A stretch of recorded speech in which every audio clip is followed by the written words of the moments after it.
Hello, welcome to Hat Trick. I am Jordan Dollar Coltman, joined this week by Braydon Dollar Coltman. Elliot is off. So, Braydon, it's just you and we have lots to get to. Obviously, we're going to talk about baseball because the month of October has arrived. We are going to talk about the Raptors, who I know you just saw in Edmonton. I'll save your perspectives on that till we get there, but we'll start with Tua Tagovailoa. Let's just really quickly before we get going here. Wait, who did you just say? Tua Tagovailoa. Is that not how I said? It's not how I said. Definitely. How do you say his last name? I have no idea either. Well, okay. So what are you doing? Nitpicking how I'm saying things. You don't even know how to say it. It sounded like you kind of garbled on some words there, and I don't think anybody who's listening right now would know what you meant. Tua Tagovailoa. Tagovailoa. Don't know. Okay, well, let's see how this goes. I was going to ask you about something else, but now I can't remember what it was. So here it is. Here's topic one. Okay, we're going to start this week with Tua Tagovailoa, who is the quarterback for the Miami Dolphins. Going into this season, obviously, big question marks just around him in general because he's been one of those guys who, since coming out of a very, very exciting and promising college career with Alabama, he's kind of like he hasn't really had his moment to show what he could do at the NFL level. And there's so many people on both sides of sort of the will he, won't he be great argument that are just so passionate about it. There's all these true believers in Tua, and then there's all these guys who are like, nope, it's a terrible move. Another college, superstar who makes it to the NFL and just can't cut it. So this year was all about Tua's kind of opportunity to take over full time with Miami. And he had such a fantastic start. On our other show, Running Down the Clock, Tyler had really been singing his praises after week 2. I think his exact quote was something along the lines of, if you are still out on Tua, you're an idiot. You got to get in now because he's a superstar already, and he's ready to just be here. He's going to be here for a long time. Unfortunately, the one thing the NFL still has not sorted and figured out is its concussion protocol. Tua was absolutely rocked a couple weeks ago against the Bills, and I mean rocked, like knocked down, head to turf, got back up, and clearly was not at one. Like he was all over the place. Yeah, I think he fell back to a knee. He stumbled all over the place. Very scary, very uncomfortable. And it was like every single check mark on the concussion protocol spotters list would have been checked. Obviously, he was taken out of the game at that time, sent to the quiet room. They did whatever they do back there. And for God only knows what reason, he was cleared to play in the second half, came back. And again, the like right from there, the Twitter and the social media and everybody was like, why is he playing? He has no business playing. And it sparked a huge conversation around the controversy about how do you get cleared? Well, fast forward, that's last Sunday. Fast forward to Thursday night football. It's a short week. Miami plays in Cincinnati. And sure enough, early in the game, he gets sacked, and he gets sacked hard. And I'm talking knocked out. He's laying there. If you haven't seen the image, it's gruesome. I mean, his fingers are all contorted. His arms are in the air, and he's clearly unconscious. It's absolutely horrific. And moreover, it was exacerbated by the fact that we had just seen him come into a game we didn't think he should be there. I think there was already still question marks. Why is he playing on short week? Like every single part of the concussion conversation we thought we were getting to the right side of for the last decade just went down the toilet. We find out this weekend after that there's going to be an investigation into the protocols. Moreover, the exact circumstances inside the Miami dressing room, inside the decisions that were made to allow him not only to return to the Bills game, but more importantly, play in the Cincinnati game. The NFLPA, who has a independent neurologist, tricky for me to say, neurologist on hand at every game to ensure that the NFL or the teams aren't the ones making the final decision, have fired their own neurologist who was there in Miami. The NFLPA has fired him, claiming that not only was Tua not supposed to be in that game, but that there was clearly the systems that are designed to protect the players were not followed. It's ugly. It's awful. Obviously, he seems to be doing okay. He is out of hospital, but he was taken off the field on a stretcher. Clearly, just a disgusting situation. Braydon, I know neither of us are as sort of robust in our viewership of the NFL as Elliot would be in this circumstance, but we're sports fans. It's awful. It's ugly to see, and I'm sure that you've seen and heard lots of commentary and opinions about this. Where are you sitting here? Obviously, a few nights since it, and kind of just watching how the impact of the whole thing. Bad choice of words, Jordan. Sorry. How the whole sort of how the whole situation has played out. I mean, where are we? It's so hard to watch. It's so hard to watch any, especially high impact sports. Like there is not probably a more significant high impact sport. Maybe hockey comes pretty close with the speed of the game, but head injuries in football are severe. And it's like, have we not all watched the movie Concussion? We know CTE exists. This is a very real thing. And the fact that there are still professional athletes who know that play this sport, it's serious. So the idea that one, the concussion protocol, like I kind of just briefed over it. Essentially, it's a subjective thing, between like you said, an independent neurologist and a doctor. They can determine whether or not they can come back. It seems like with all of the information that we're at now, with what brain damage is, just the significance of it and what it does not only in the moment for that person, but the long-term effects of that. It's always unfortunate when it comes down to seeing something like this happen and then having to react instead of being proactive about these kinds of things. Or the whatever protocols there are around it. They're wearing massive helmets too. This is the thing.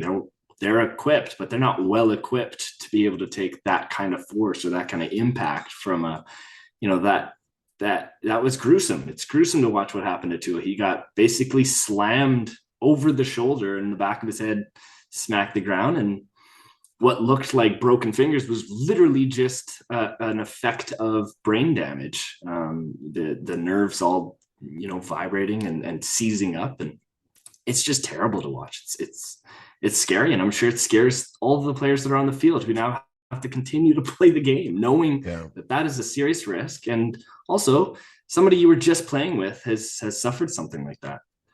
Well, and you're absolutely right. I think the part of this specific situation that is even more grotesque is the fact that he was playing the second half of the first football game, and moreover, he was playing Thursday night, four nights after the original impact. I mean, I think, as you say, it's shocking to me how we're still seeing these situations occur, and I don't mean the contact. I don't mean the actual incident, because look, as you said, these are physical sports.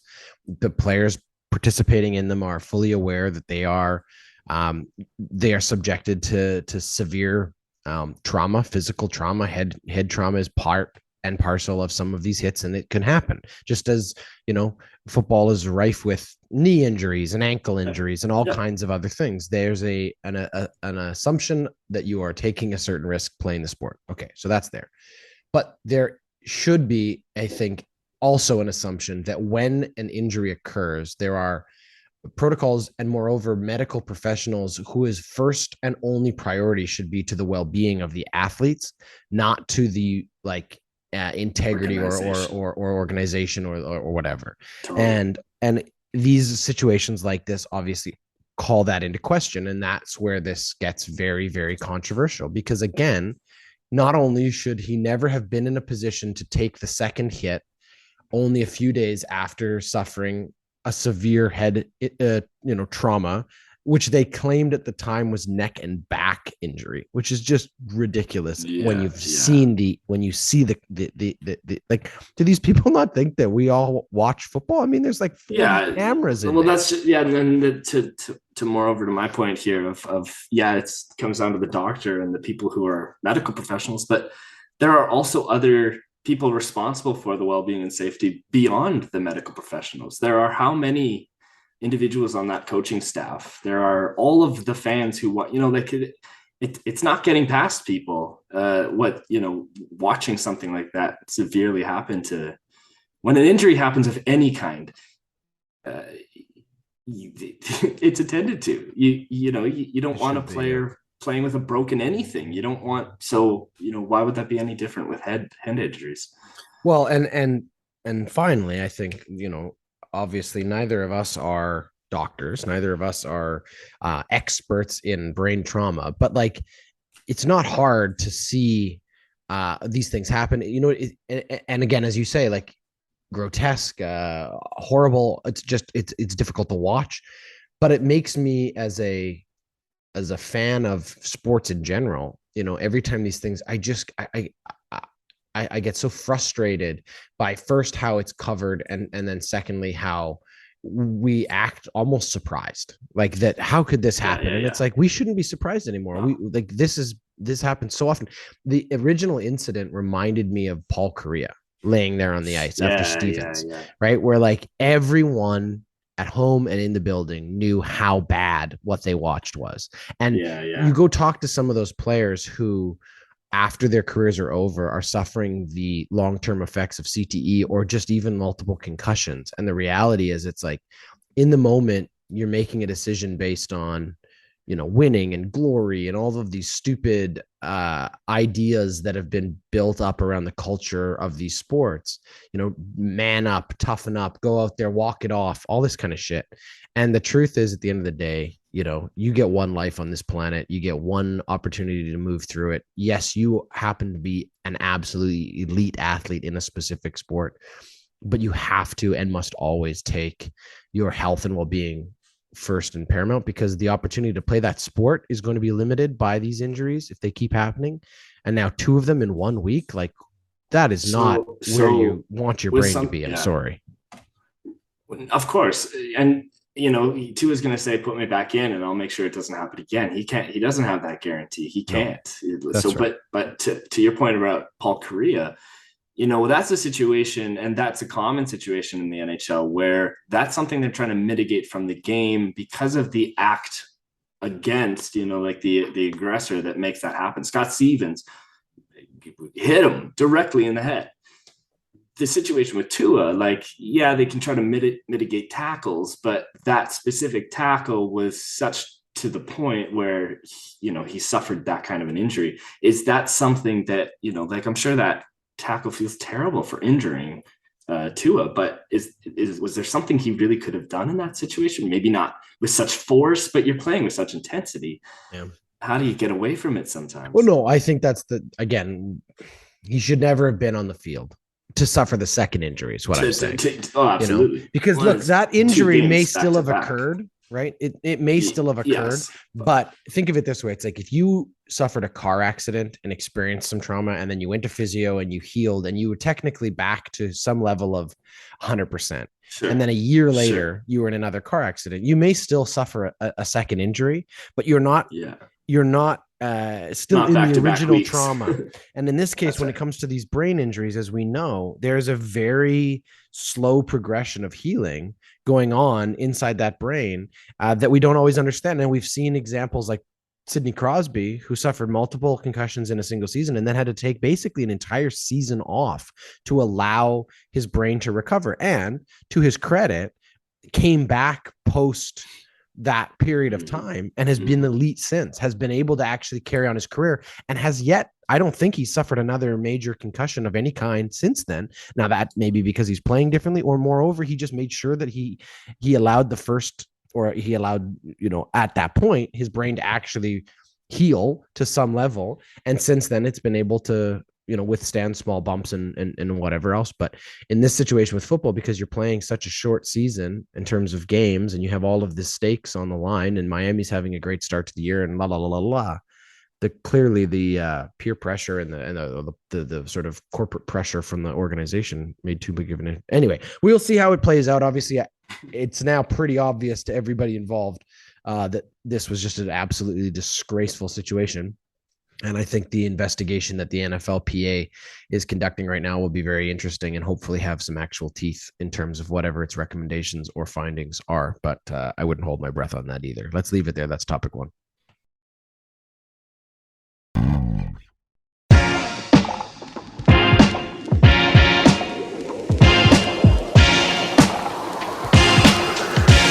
Hello, football fans and fans of the Ordinary Podcast Network. My name is Tyler Walzak. I am here with Puya Ricey, and we are starting a podcast called Running Down the Clock. Each week, we're going to bring to you a little bit of football talk, player news, controversies, headlines, all the big plays, and then football action that you can handle. On August 11th, we will be debuting our podcast, and we are going to break down each division of the NFL up until the season begins. And once that season begins, it is nonstop football talk every Thursday for the rest of the season. We look forward to you listening to us on the Ordinary Podcast Network.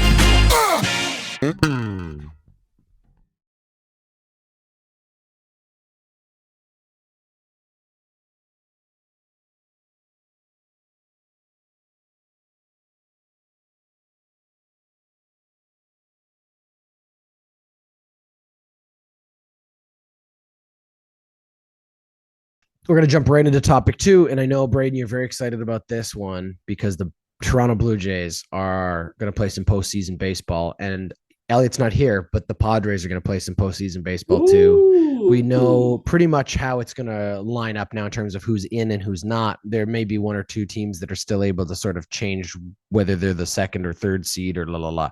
But the truth is there's some major storylines. The Blue Jays are back in the postseason. Let's start there. There was a time a few weeks ago where it was starting to look a little bit like they were going to have to really fight to sort of make this happen. They had a really fascinating season, sort of ups and downs wise. That's why they play like 4,000 games in a year, but they've gotten themselves into the postseason. Do you think they have the team to do something with this opportunity? Or I guess that's the question first. What are your expectations for the Blue Jays going into the postseason? Well, they were a game away from making it last year. One win away, and they missed the show.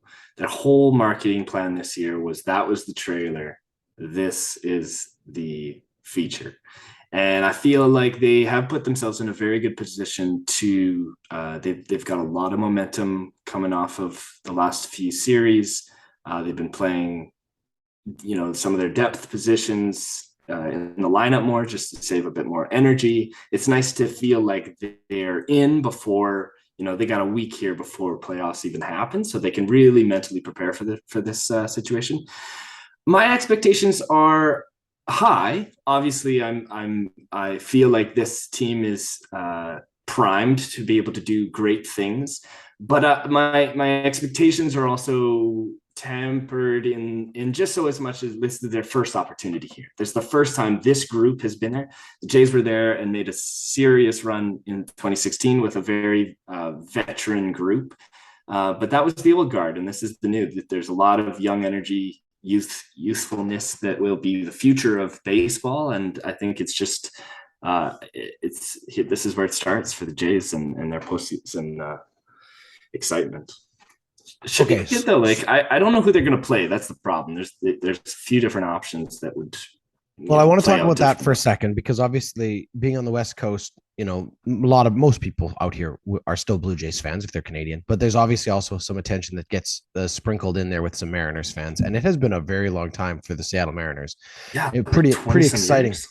2001. Ichiro was a rookie. Wow. The number one movie in America was the very first Harry Potter movie. Shrek was still in theaters. Wow. And the very first iPod with the original scroll wheel was released the same year. The Mariners. The last time the Mariners made, so what is that, late September of 2001. And this is post September 11th. Just post September 11th. That is a Yankees very long time ago. Yeah, they won that. They did. Very, very long time ago for the Mariners, and a streak that they are happy to break. But as said, they could be playing the Blue Jays. So when you look at whether it's the Mariners or any of the other options that are there, who, I guess, first would you want to face?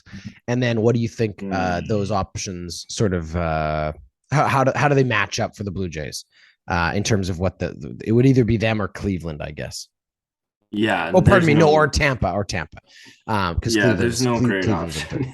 So it would either be the Rays or the Mariners. Thrilled to not be playing the Yankees right off the hop. Tampa Bay's a bit namely Tropicana Field has always been a problem. So if we can just maintain home and okay, but you will because you're in fourth. I know. So for at least the wild card, nice. the three game, also a new system, is it not? This new 3-game wild card series, I'm not too sure, but the one off. Yeah, now it's a 3 game. So the top 2 seeds in the American League and the National League get a bye. So the Yankees and the Astros would be the 2 byes. And then if the playoffs started today, let's say, the Blue Jays would obviously be playing the Mariners. The Cleveland Guardians would be playing the Tampa Bay Rays. So if that worked out that way, the top seed gets home field. So the Blue Jays would be playing at home and Cleveland would be playing at home as well. I'd love to play Seattle, dude. I mean, I've been to games. We've been to games in Seattle, and it's electric for the Jays. As a Jays fan, that would be such a fun series. However, it would also be, Seattle's going to come out with full force, especially with what we just mentioned. This is their first time back in 20-some years. So that could be a very, very electric series, and they've got some young talents that would face off well against the Jays. So I kind of do hope it's the Mariners versus the Jays. I think that would be a very fun series for postseason baseball. All right, let's really quickly talk about the other side. So obviously we are the unofficial podcast, the Canadian unofficial podcast of the San Diego Padres. Elliot has become a fan this year. Both to the 2 teams he said he was going to root for have made the playoffs, so that's not too bad. They sit in 5th currently, so they would, if the playoffs were to start today, they would face the Mets in New York.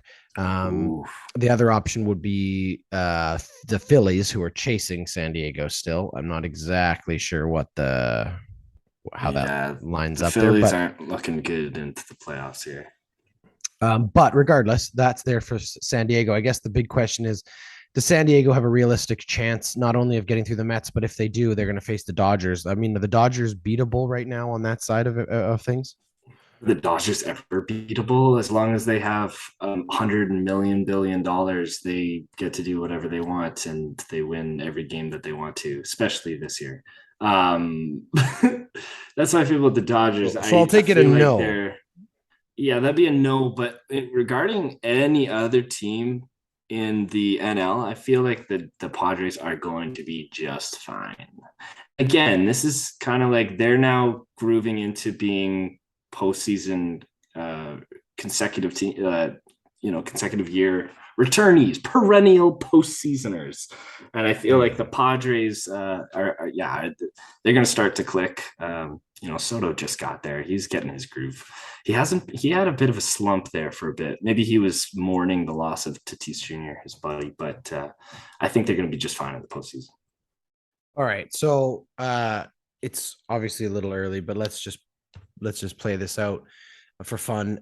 You want to take a guess or sort of give us a prediction of who we should expect to see in the World Series near the end of October? Oh boy. If you were betting on it. No, here's the thing, Jordan. It's a good thing you mentioned betting, because we have some big news to announce here on the network. But I made a big bet on the Jays winning against the Red Sox 2 days ago. Big bet of $5. And I made $7. It was thrilling experience. And then I was worried I was becoming a chronic gambler. The next day I bet on 4 different sports, and I lost all of them. So I don't have a lot of faith in my predictions, but if I was to make one, I would say we should anticipate Cardinals, Yankees World Series. Oh, all right. We will see Aaron Judge continue his home run derby, and Albert Pujols continuing his MLB career late. I think November this year. Yeah, it would certainly be fun. That would certainly be a fun matchup and an iconic one. 2 very, very storied franchises. So we'll see what happens. That was topic.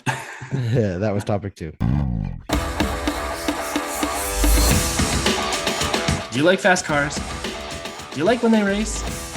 Whether you're a seasoned Formula One fan or you've just discovered the rush of racing, check out the Pit Stop podcast presented by the Ordinary Podcasting Network. Join Jordan, Tyler, and Braydon each week as they recap every race as well as break down the biggest stories on and off the track, all before setting you up for the next race in the Formula One schedule. The Pit Stop podcast is available anywhere you get your podcasts. All right, off to 3 here. I teased this off the top. I know that you went Sunday night to Rogers Place in Edmonton to watch basketball, and I'm sure that was a lot of fun. Obviously, it was the very first preseason game of this season for the Toronto Raptors. They are on their Western Canadian leg of sort of the goodwill tour that they've been doing over the last couple seasons. They've been to Vancouver. I think they've been to a couple other places where they like to, just continue to cultivate and give a little love to the outside of the GTA Southern Ontario market that is the rest of Canada as Canada's lone NBA team. They did their training camp in Victoria this season, and now as I said, they moved over to Edmonton, and it sounded like a lot of fun. You're going to give us some insight into exactly how fun it really was as someone who attended it, but I wanted to read you a couple quotes too following the game. Fred VanVleet said the atmosphere was unbelievable. It blows me away every time we get to come to these different places that don't get to see us as much. And then he went on to say, and this is sort of the fun part of the quote, he goes, Edmonton was amazing. You look up to the rafters and it felt like people were hanging from the ceiling. It was just electric from the moment we checked into the hotel yesterday. It was rock star treatment, and hopefully we put on a good show for them. I'm going to have to turn it over to you to actually give us some in perspective. Pascal Siakam also just tweeted, thank you, Edmonton. That was dope, with some photos. It sounded like the players had fun. How was it for you in the building? Oh, yeah, it was electric. I mean, it's amazing. And it must feel so amazing for so many of these players who have never been, or maybe even have heard of a place called Edmonton with a brand new arena. And it's preseason. This is their first preseason. And this place was packed. Like, I'm talking standing room only. People were hanging from the rafters. It is clear that the Toronto Raptors have made a huge impression across all of Canada.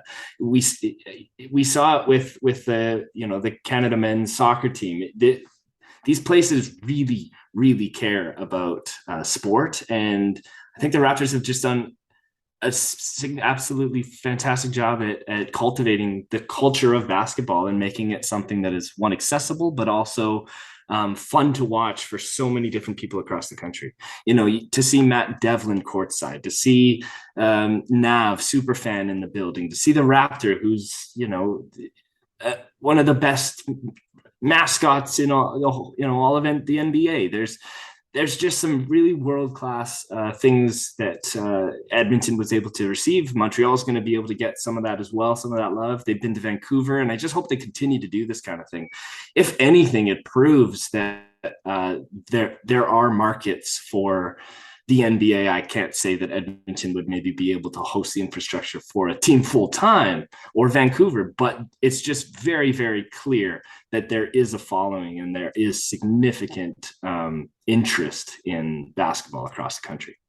Okay, so let's really quickly here, with the time we have left, turn our attention to the Raptors and expectations for the season. We're getting geared up. Obviously, you and Christian will be back this season with your NBA podcast. We've got the Backyard Basketball podcast. I'm sure you guys are gearing up for, some early episodes starting off the season, but let's just tease here a little bit.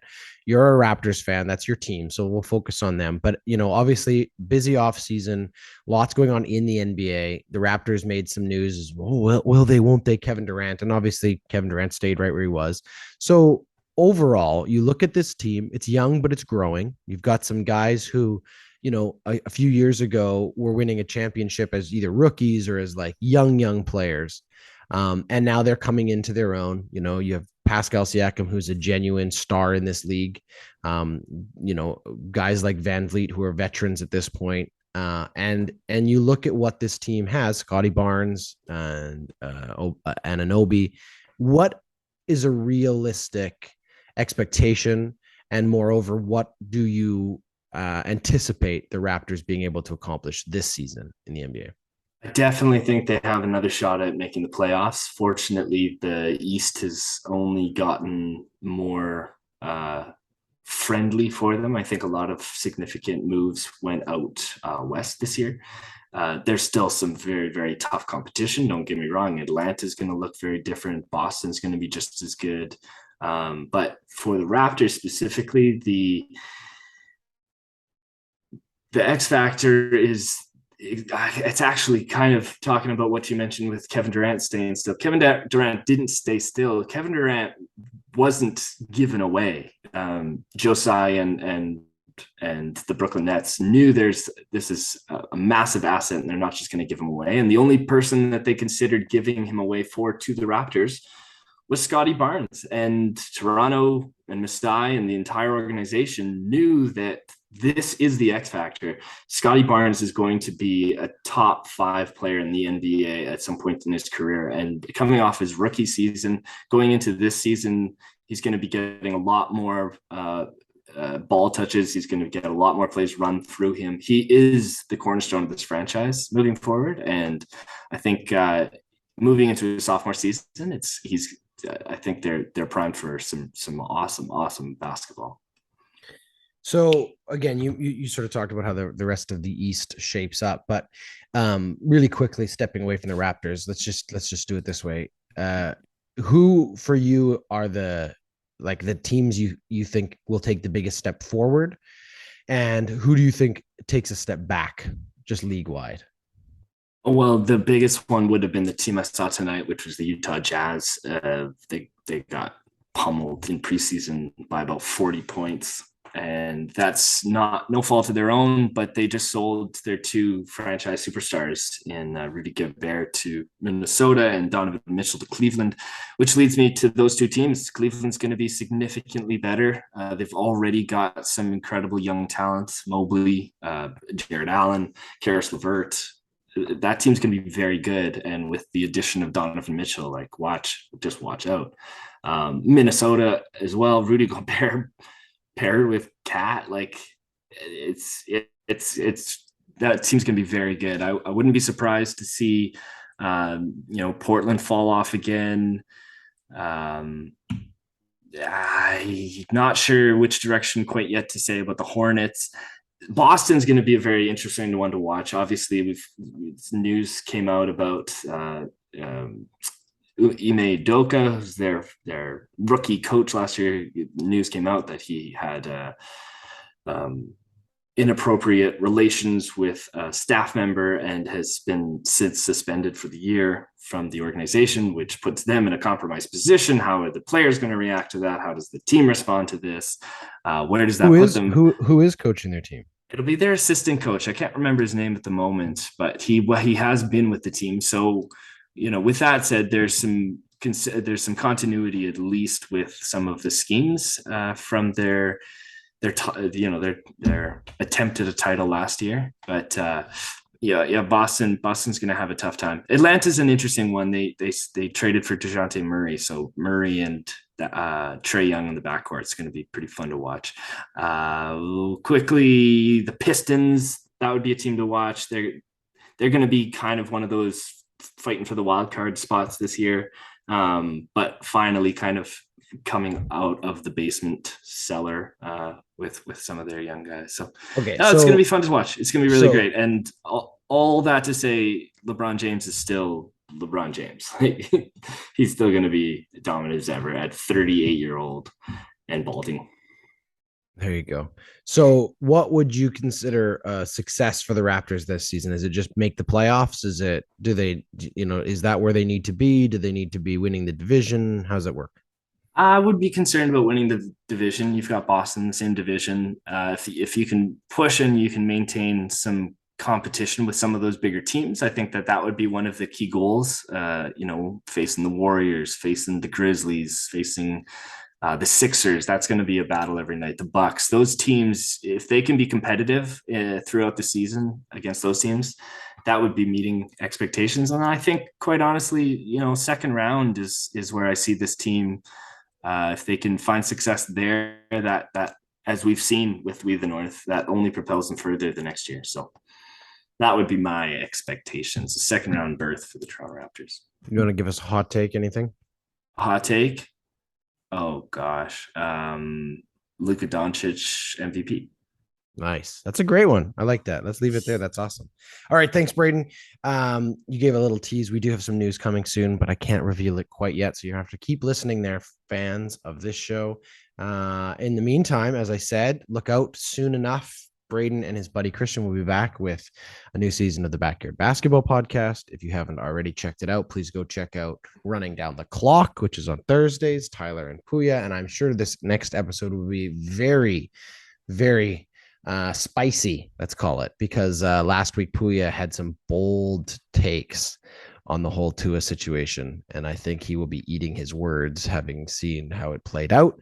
And also Tuesday, we have another episode of the Pit Stop Podcast. Singapore Grand Prix is in the book. So Braydon, myself, and Tyler will join you on Tuesday to talk about the Singapore Grand Prix. So lots of action around the network. If you haven't already, please subscribe anywhere you get your podcasts to Hattrick. You can also check out all the other shows from the network on our website, ordinarypodcasts.com. That was Hattrick. Hattrick is a member of the Ordinary Podcasting Network. It's produced every week by Jordan Dowler Coltman and Braydon Dowler Coltman. You can follow us on Instagram, Twitter, and Facebook. Thanks for listening.